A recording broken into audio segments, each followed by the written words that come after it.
हो सकता है कि आप स्पेस की सैर कर रहे हो और अचानक ब्लैक होल में गिर पड़े, तो क्या होगा? शायद आप सोचते हो कि आपकी मौत हो जाएगी, पर इस कंडीशन में आपके साथ उससे कुछ अलग, कुछ और भी हो सकती है। और क्या हो अगर दो ब्लैक होल आपस में टकरा जाए? क्या आप जानते हैं कि ब्लैक होल क्या होता है?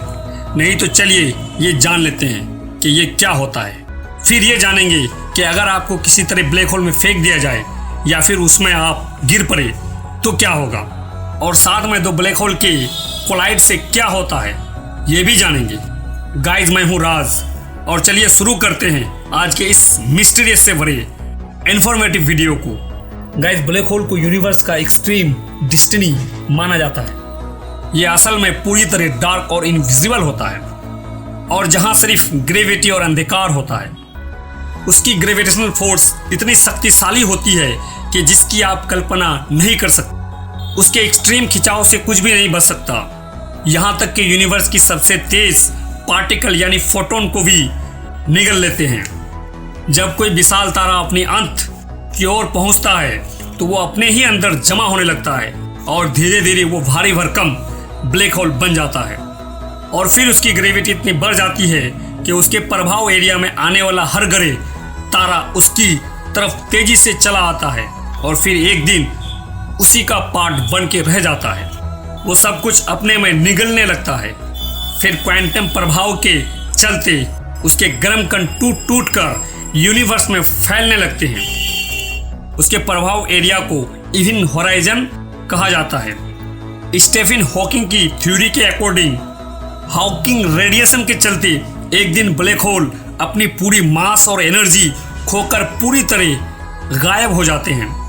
हो सकता है कि आप किसी दूसरे ग्रह पर जीवन की तलाश में निकले हो या फिर स्पेस यान से बाहर निकले हो और तभी आप ब्लैक होल की चपेट में आ जाएं।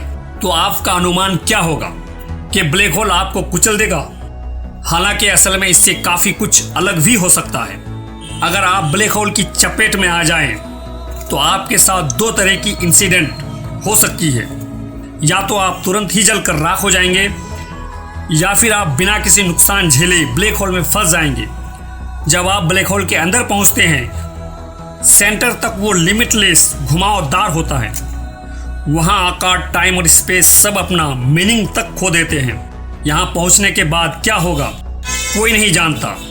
क्या कोई दूसरा यूनिवर्स आ जाएगा या फिर आप सब कुछ भूलकर नई दुनिया में पहुंच जाएंगे? यह अब तक मिस्टीरियस बना हुआ है। ब्लैक होल पर गिरने पर आप नेचर के मिस्टीरियस खोजते हुए बिना किसी झटके के ब्लैक होल में गिरते चले जाओगे। ये फ्री फॉल जैसा हो सकता है। सर आइंस्टीन की हैप्पीएस्ट थ्योरी के अकॉर्डिंग इवेंट होराइजन नाम की कोई चीज अगर होती भी है तो ये आपके टेंशन का कारण अभी नहीं है। ये जरूर है कि अगर ब्लैक होल का आकार छोटा हुआ तो आपको प्रॉब्लम हो सकती है। तब ग्रेविटेशनल फोर्स का असर आपके पाँव में बहुत ज्यादा फील हो सकता है आपके सर के कंपेयर में। लेकिन अगर ब्लैक होल हमारे सूरज से काफी बड़ा है तो एक हकीकत ये भी है कि बड़े ब्लैक होल में आप अपना पूरा जीवन सामान्य तौर पर बिता सकते हैं। वैसे कितना सामान्य हो सकता है ये सोचने की बात है, क्योंकि उसमें स्पेस और टाइम का कोई मतलब नहीं होता, तो आपकी कोई इच्छा काम नहीं करेगी। आप दूसरी तरफ पलट भी नहीं सकते और ना ही ब्लैक होल को छोड़कर भाग सकते हैं। चलिए अब जानते हैं कि दो ब्लैक होल की टक्कर से आखिर क्या होता है।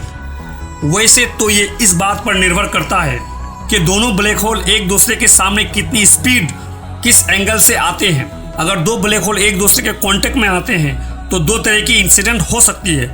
पहली इंसिडेंट ये हो सकती है कि ज्यादा मास वाले ब्लैक होल कम मास वाले ब्लैक होल को स्विंग शॉट के साथ बाहर फेंक दे, जिसकी पॉसिबिलिटीज बहुत कम है।